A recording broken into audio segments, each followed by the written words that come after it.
Bienvenue pour cette conférence dédiée à l'assistant Bing Chat et au moteur de recherche Bing AI, donc qui sont les évolutions encore assez récentes proposées par Microsoft grâce aux technologies développées par OpenAI, donc le modèle GPT 4.0 actuellement, qui sont venus enrichir le système de recherche, le moteur de recherche historique de Microsoft qui est Bing, afin de le doter de fonctionnalités d'intelligence artificielle et de le rendre beaucoup plus interactif et beaucoup plus polyvalent qu'un moteur de recherche classique. Donc je vais vous présenter aujourd'hui deux volets dans la conférence. Donc une première partie qui sera vraiment consacrée à un petit tour du moteur de recherche, y compris sur smartphone, y compris sur tablette. Et ensuite, je vais vous montrer l'assistant Bing, donc qui lui est un module exclusif du navigateur Edge quand vous travaillez sur PC ou sur Mac, et que vous pouvez également installer sur votre smartphone ou votre tablette en tant qu'application. Et dans ce cas-là, il faut simplement installer l'application Bing. Directement, lorsque vous vous connectez, vous voyez qu'il a plus tout à fait la même tête qu'avant. Donc, si vous avez connu le moteur de recherche Bing par le passé, ou si vous le comparez à un Google ou à un moteur éventuellement comme DuckDuckGo ou d'autres grands modèles de moteurs de recherche, vous constatez déjà que l'interface est un petit peu différente. Vous avez ici des informations qui vous précisent que ce moteur de recherche est intelligent et qu'il va donc pouvoir vous aider dans la recherche d'informations dont vous aurez besoin. Pour pouvoir bénéficier des fonctionnalités intelligentes du moteur de recherche, il y a une petite condition, c'est qu'il faut que vous vous connectiez au moteur de recherche à l'aide d'un compte Microsoft. Alors, pour l'instant, ces outils sont encore en préversion. Il s'agit d'une préversion publique, donc vous y avez accès, j'y ai accès en tant que citoyen, mais il faut se connecter avec un compte personnel. Les comptes éducation proposés par Microsoft, les comptes académiques, ou bien les comptes typés entreprise, ne sont pas encore reconnus lorsqu'on veut se connecter au moteur de recherche, et il faudra vraiment avoir ce compte personnel qu'on peut créer en quelques clics sur le site de Microsoft.com, hein, ou bien si vous disposez d'une vieille adresse Hotmail ou Outlook.be ou .com, que sais-je encore, tout ça sont des comptes Microsoft. Hein. Si vous avez également créé un compte pour votre console Xbox, c'est un compte Microsoft personnel. Donc vous avez très certainement, hein, pour la plupart d'entre vous, même si vous l'ignorez ou l'avez oublié, en fait, un compte Microsoft personnel. Il y en a également maintenant qui sont nécessaires pour se connecter efficacement à Windows 10 ou Windows 11 sur votre PC. Donc voilà, je pense que vous en avez certainement. Donc ça, c'est la condition pour pouvoir utiliser cette préversion de l'outil. Pour le moment en tout cas, il est bien entendu prévu que les comptes officiels, les comptes donc professionnels et les comptes éducatifs puissent à terme servir à s'identifier sur le système. Et donc, je vais pouvoir effectuer une recherche par le mois de Lavoisier. Dans un premier temps, rien de très surprenant. On a les résultats de la recherche qui sont proposés ici. Là où ça va devenir très intéressant, où ça va faire toute la différence, c'est lorsque vous allez mobiliser le module conversation qui se trouve ici. Il est en train de relancer la recherche, mais cette fois-ci, il ne va pas se contenter de son rôle de simple moteur de recherche. Il est en train de répondre à ma question, à savoir qui est Lavoisier. Là où on pourrait jouer la comparaison avec l'assistant ChatGPT qui est également accessible avec un compte privé au grand public, bien déjà c'est qu'on voit ici que les résultats ne sont pas du tout présentés de la même manière. Quand on pose une question à un assistant comme ChatGPT, eh bien, on a une réponse, mais on n'a pas de source pour savoir comment cette réponse a été construite. Ici, le système de Bing est complètement différent. Il utilise le même modèle de langage, le modèle GPT-4, mais il va s'en servir pour formuler une réponse en se basant sur une série de ressources qui ont été identifiées par les fonctions de recherche du moteur. On peut voir que la réponse qui a été formulée a été construite à partir de 4 sources, qui est le site d'abord l'internaute.fr, suivi de l'encyclopédie Wikipédia dans sa version française, wikidia.org en version française également, et le site de futurascience.com.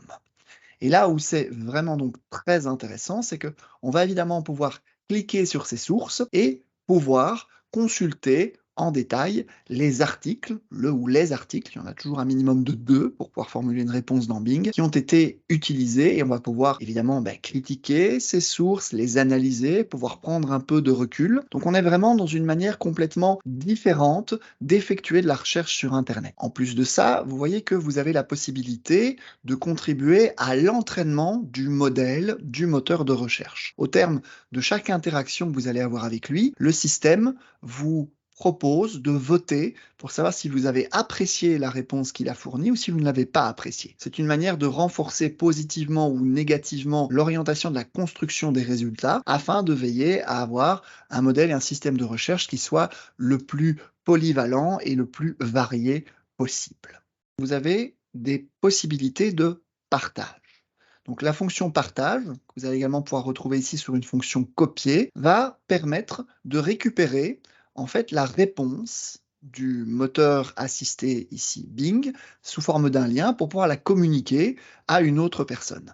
Ça va la renvoyer sur la même fenêtre que vous avez ici sous les yeux où vous avez obtenu votre résultat du moteur de recherche et la personne va donc pouvoir consulter l'ensemble de la réponse et l'ensemble des sources. Si vous travaillez de manière documentaire et donc dans une approche pédagogique, je pense que c'est ça qui est même peut-être le plus intéressant, j'aurais tendance à vous recommander la fonction copier que vous allez retrouver ici. À partir de cette fonction copier, et je vais coller le résultat de cette recherche. Et là, vous voyez qu'on a quelque chose d'extrêmement pratique dans une démarche d'apprentissage de la recherche. Ici, en l'occurrence, on a le texte de la réponse, légendé de manière chiffrée ici, faisant référence à une série de sources qui sont elles-mêmes, vous voyez, reprises avec cette légende chiffrée. C'est extrêmement bien formulé. Vous avez chaque fois la référence du titre de l'article, son adresse, l'auteur si le nom de l'auteur est disponible. Et donc on a déjà un travail de construction de la référence bibliographique Internet qui est effectué en amont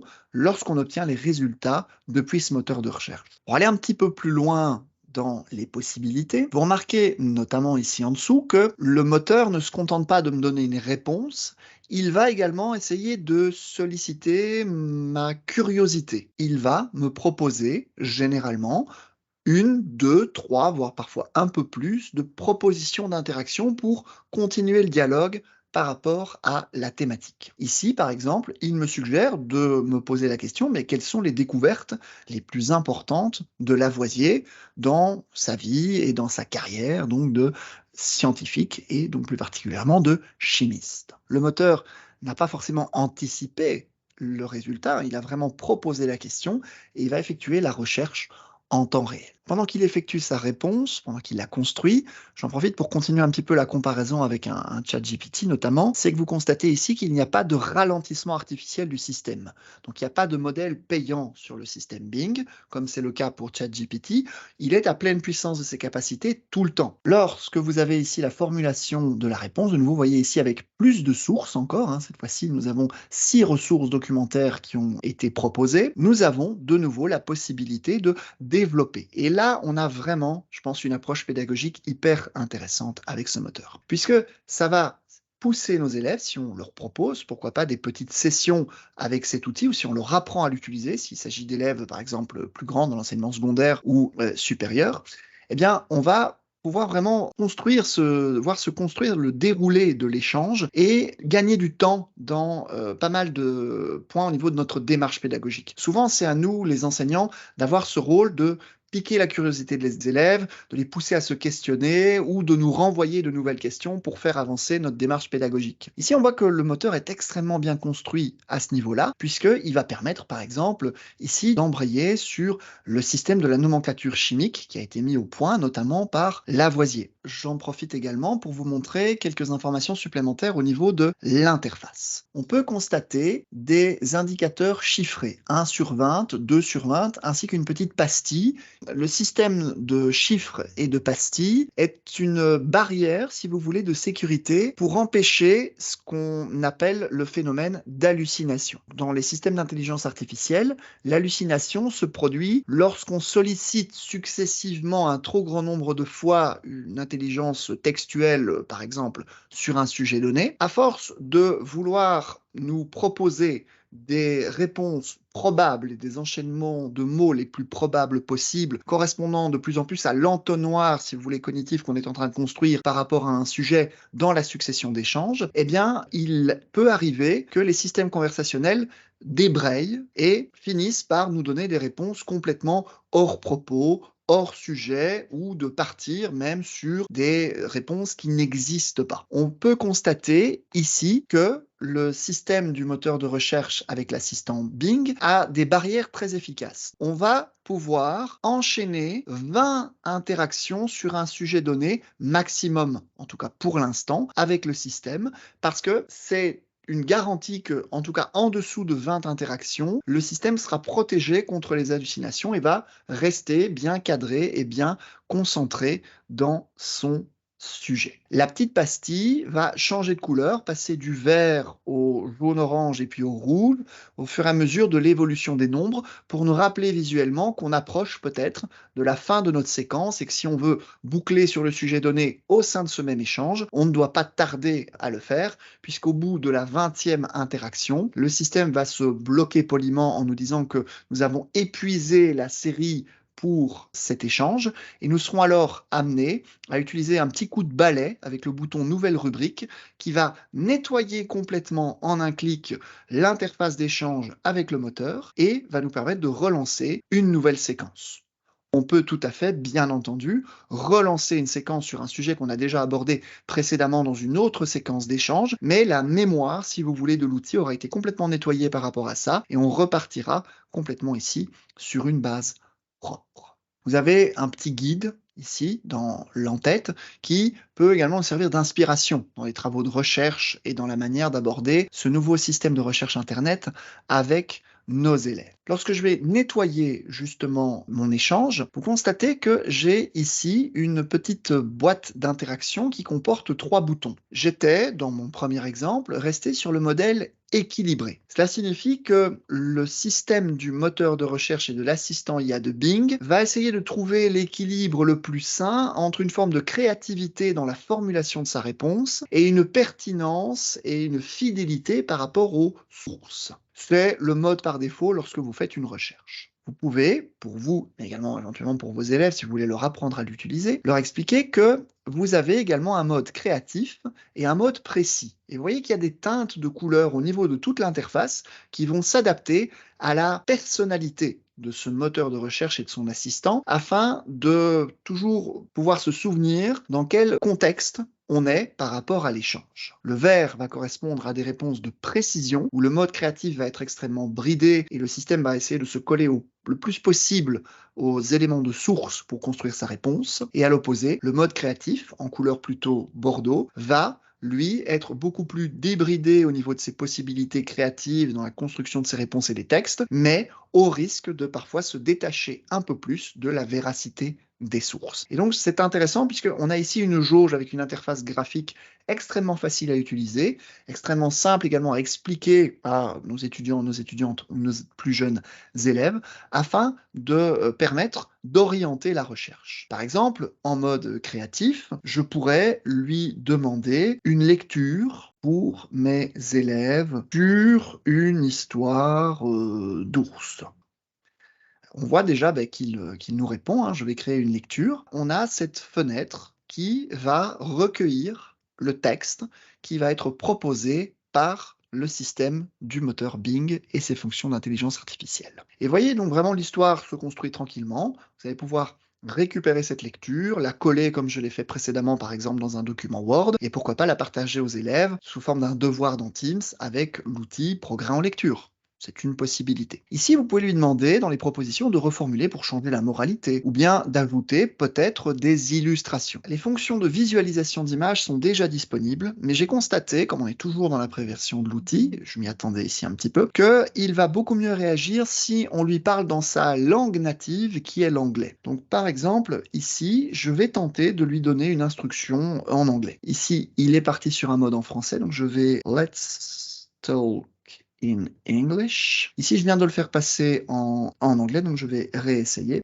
OK, vous voyez, donc là, il va essayer de nous le créer. Vous allez pouvoir l'utiliser dans plein de contextes au niveau de votre création de cours pour illustrer avec des images qui seront totalement inédites. C'est que ces images qui sont générées par l'intelligence artificielle, eh bien, elles ont cette spécificité d'être complètement uniques. Et donc, vous voyez, ici, on a vraiment une magnifique image de cet ours que je vais pouvoir copier et que je vais coller à l'intérieur de mon document. Vous voyez, la qualité de l'image est très très bonne, on est sur une très bonne résolution. On est par contre dans ce système par défaut sur des formats d'images carrés, mais je vous invite à challenger l'outil éventuellement pour obtenir des ratios différents. Je ne me suis pas encore prêté à cet exercice, mais je compte sur vous pour le faire. Ce qui est important dans ces images générées au niveau du moteur Bing, il y a un élément que j'apprécie particulièrement, c'est un petit watermark très discret qui est dans le coin inférieur gauche. Il s'agit donc d'une empreinte visuelle qui prouve qu'il s'agit bien d'une image qui a été générée par une IA. Je pense que c'est important puisque ça montrera simplement que vous n'êtes pas l'auteur ou l'autrice de l'image, et moi non plus, et surtout ça indiquera à votre public et votre audience qu'il s'agit bien d'une image inédite mais qu'il ne s'agit pas d'une photo prise par un photographe. Le système va, lorsqu'il génère des images, vous proposer systématiquement des panels de 4 images. Vous pouvez, bien entendu, voyez, le challenger pour changer la couleur du poil de l'ours, ajouter éventuellement des abeilles ou rendre l'image encore plus réaliste. Ici, je vais par exemple demander d'ajouter des abeilles pour pouvoir réaliser une nouvelle image. La référence de l'image, nous l'avons ici. A bear hitting some honey near a tree, réalisé avec Bing Image Creator, avec DALL-E.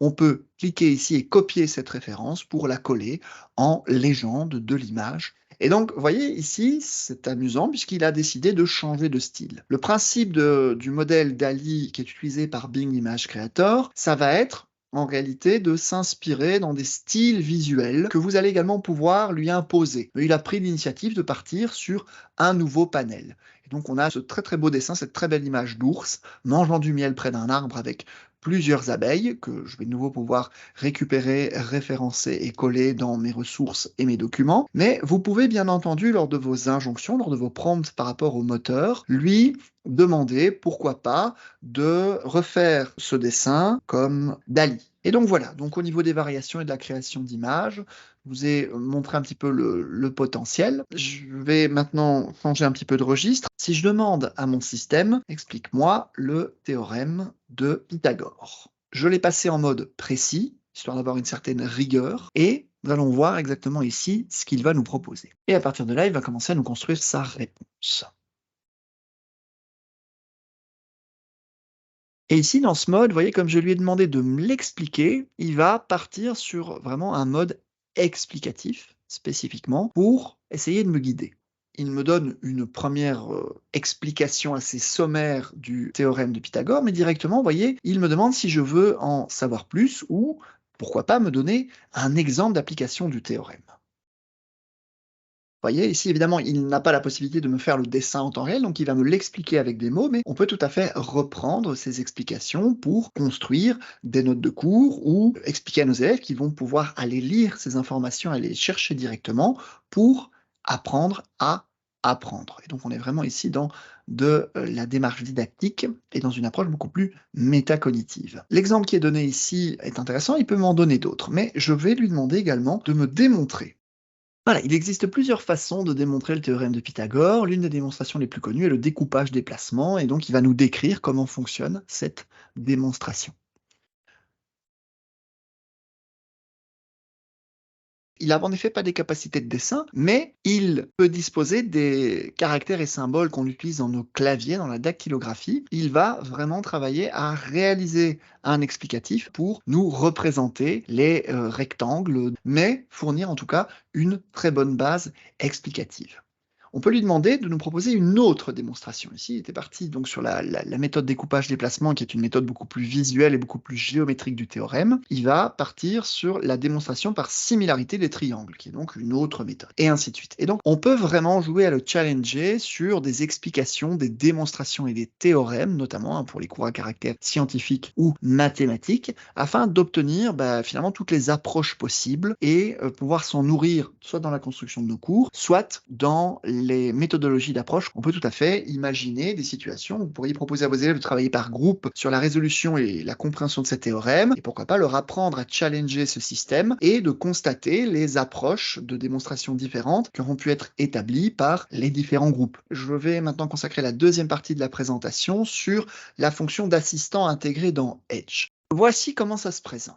Alors, je vais pour faire ça changer de page. Je vais ouvrir ici un article, justement, on parlait de Lavoisier, donc je vais ouvrir la page Wikipédia parlant d'Antoine Laurent de Lavoisier. Lorsque vous installez sur votre machine le navigateur Edge et que vous y avez connecté votre compte, vous verrez apparaître, si vous avez connecté un compte personnel, ce petit bouton ici avec le logo de Bing en haut à droite. Lorsque vous placez votre pointeur dessus ou lorsque vous cliquez dessus, vous allez avoir ce volet qui va s'ouvrir dans la partie droite de votre navigateur. Il s'agit d'une autre fonctionnalité de cet outil Bing IA qui est contextuelle. Donc, c'est-à-dire c'est un assistant qui va vous permettre, lorsque vous surfez sur Internet, d'effectuer des recherches complémentaires, d'effectuer des synthèses ou de générer ou de créer des éléments textuels ou images. L'idée, c'est que finalement, vous n'êtes pas obligé de jouer entre les onglets à gauche de votre navigateur comme je l'ai fait durant toute la première partie, en passant ici, vous voyez, donc du moteur de recherche à une page et ainsi de suite, mais que vous allez pouvoir garder sous la main cet assistant à tout moment et pouvoir le solliciter quand vous en avez besoin. La première chose que vous pouvez constater, c'est que juste en cliquant dessus, il a été capable d'analyser la partie gauche de mon écran afin de me montrer certaines informations par rapport au texte qui est affiché. Il me résume sur l'ensemble de la page les informations principales concernant Antoine Laurent de Lavoisier. Donc c'était un chimiste, philosophe et économiste français, considéré comme le père de la chimie moderne. Donc, une première fonctionnalité hyper intéressante, c'est que l'outil, il est contextuel et il va prendre des petites initiatives. Ici, cette synthèse, elle est quand même vraiment géniale. Combien de fois on n'a pas de longs articles pavés qu'on a envie de lire par curiosité, mais qu'on y reviendra plus tard. Et donc, cette capacité à faire un abstract assez complet et précis de ce qu'on est en train de lire est une première fonction assez géniale. Pour le reste, c'est exactement en miniature ce que je vous ai montré précédemment, à savoir un mode créatif, un mode équilibré, un mode précis, et ici, la capacité à pouvoir le challenger. Là, vous allez pouvoir lancer des recherches sur le contexte de la page en cours, mais également sur plein d'autres choses. Donc, on est vraiment exactement dans l'outil que je vous ai montré tout à l'heure en pleine fenêtre, mais en mode miniaturisé sur la droite de votre écran. Le deuxième bouton est particulièrement intéressant. Cette fonction rédiger va permettre à cet assistant de vous générer des textes sous une série de formats que vous allez pouvoir prédéfinir en quelques clics avec un ton et une narration qui va être également orientée selon 5 profils. Je pourrais, par exemple, lui demander « Résume la vie de Lavoisier », ça c'est l'instruction que je vais lui donner. Je vais pouvoir choisir le ton avec lequel je veux qu'il s'exprime. Un ton professionnel, un ton décontracté, un ton enthousiaste, informatif ou drôle. Prenons de l'informatif dans notre exemple. Ensuite vient le choix du format du texte qui doit être généré. Le format paragraphe sera donc un format texte plus classique, pouvant nourrir pourquoi pas un document ou un article. Vous avez également la possibilité de lui demander de vous préparer un email, et là on peut rentrer dans plein d'autres scénarios très pratiques, je pense que vous imaginez également déjà. Vous avez la possibilité également de lui demander de rédiger le texte sous forme d'un petit article de blog, et enfin de rédiger le contenu et les informations sous la forme de liste de points et d'idées, particulièrement intéressant, pourquoi pas ici dans les synthèses. Moi, je pourrais opter peut-être pour ce mode idée et un ton plutôt informatif. Enfin, vous avez 3 tailles de texte, un court, moyen et long. Je n'ai pas fait l'exercice de mesurer le nombre exact de caractères ce à quoi ça correspondait, mais si l'un ou l'autre ou l'une ou l'autre d'entre vous a la patience de le faire, je serais intéressé d'avoir votre feedback pour savoir exactement à combien de chaînes de caractères exactement ça correspond. Je vais lui demander ensuite de générer le brouillon et je vais lui laisser maintenant le temps de se mettre au travail.